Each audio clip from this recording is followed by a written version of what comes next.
Hello and welcome to another Amari Music Talk. I'm Richard Cole, and I'm going to talk about the two new tracks that dropped from the Diamonds and Pearls box set.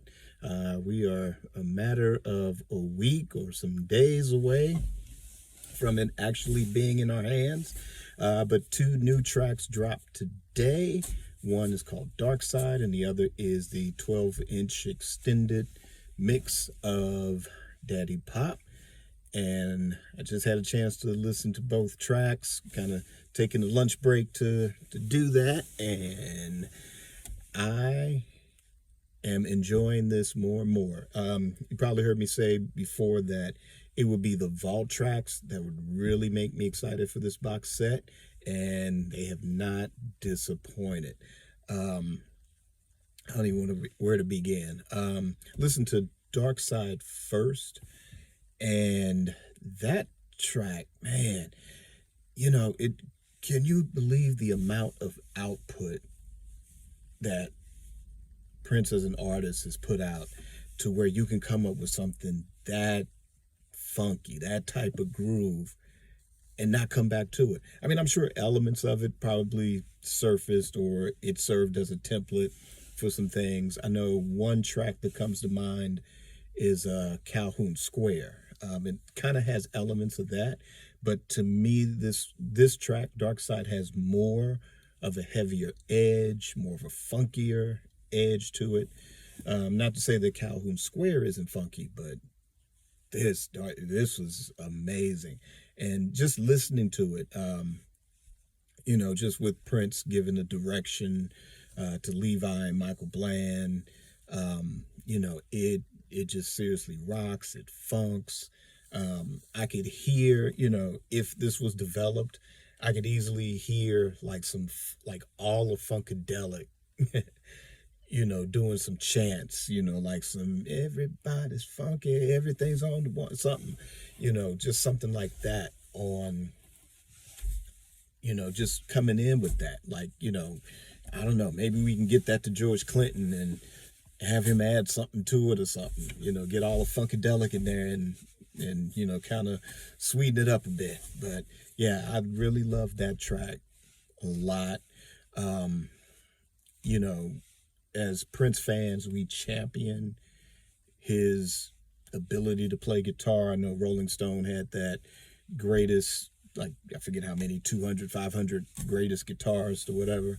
And Prince was number 14. Of course, I feel like he should have been a little bit higher than 14. But, for those that kind of either dismiss his guitar playing, or we take it for granted, or people just don't know, play them that track, and that'll bring them on board. So from there, I want to talk about Daddy Pop, the 12-inch extended mix. This was something I've heard about but never heard.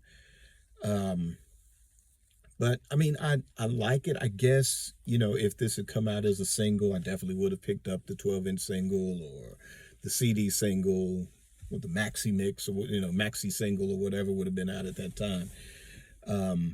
But I would say really it's still Daddy Pop the song, but when you kind of get into the vamps and the ad libs at the end, again, Rosie Gaines is the MVP on this track. And again, it's sad that her tenure with the group didn't continue. When you listen to these vault tracks, when you listen to the live performances, that was she was a really great element for that band. The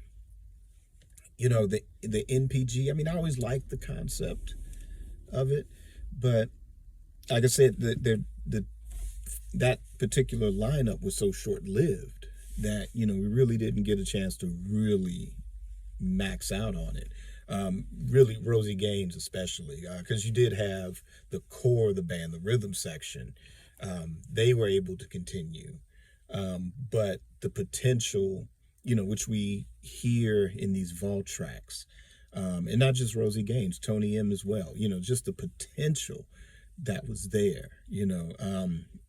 If they were able to continue maybe another album or two, or who knows what it might become. But more on that later, when the box set comes out and I have a chance to really take a deep dive into it.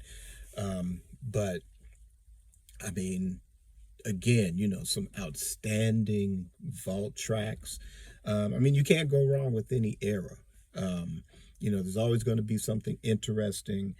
And to me, the vault tracks, everything that I've heard thus far, yeah, it elevates Diamonds and Pearls as an album for me. Even the remaster, there's elements that I hear that, like I said, I've enjoyed a lot of tracks on the album, but listening to the remaster, it enhances it. The vault tracks, it kind of gives you a behind the scenes look. And especially when you hear how, Prince is getting everyone to jail, like with the Darkside. The potential that's there in a lot of the vault tracks. It's mind-blowing. It's educational. And again, seeing those, hearing these little nuances and hearing these, bonus tracks and unheard tracks and stuff, it's, it really elevates Diamonds and Pearls as an album. And with the sort of behind the scenes from the podcast telling the story of Diamonds and Pearls, I know as of this taping, it's 2 episodes in. But you really just get a, kind of you're there. You're kind of brought back in time to experience this album unfolding. And yeah, like I said, it elevates it to me. But again, like I said, more on Diamonds and Pearls when it officially releases, and I've had a chance to dive in through the entire set, and we'll talk about it then. But right now, I'm in the process of still editing some more videos. Got to record a couple of more when I'm off the clock later. But, like, subscribe, hit the notification bell, become a Patreon supporter. Thank you for checking everything out. Hope you enjoy the Purple Notes Unveiled podcast. That is on your favorite podcast platform. I will be editing segments from that show that you can watch on YouTube. If you want to see the full video, become a Patreon supporter. And other than that, like I said, just wrapping up some videos because next week we'll be recording an episode with PC Munoz, so can't wait to do that. And then after that, start bringing in some more guests onto the show and start working on those episodes as well. But again, that's the review of Darkside and Daddy Pop 12-inch extended version. Let me know what you thought about it. You still excited for the Diamonds and Pearls box set? I know I am. The more I hear, the more I got to have this set in my hands and listening and watching the Blu-ray and everything. So leave a comment. Let me know your thoughts. And until then, create your day, create your life. Peace.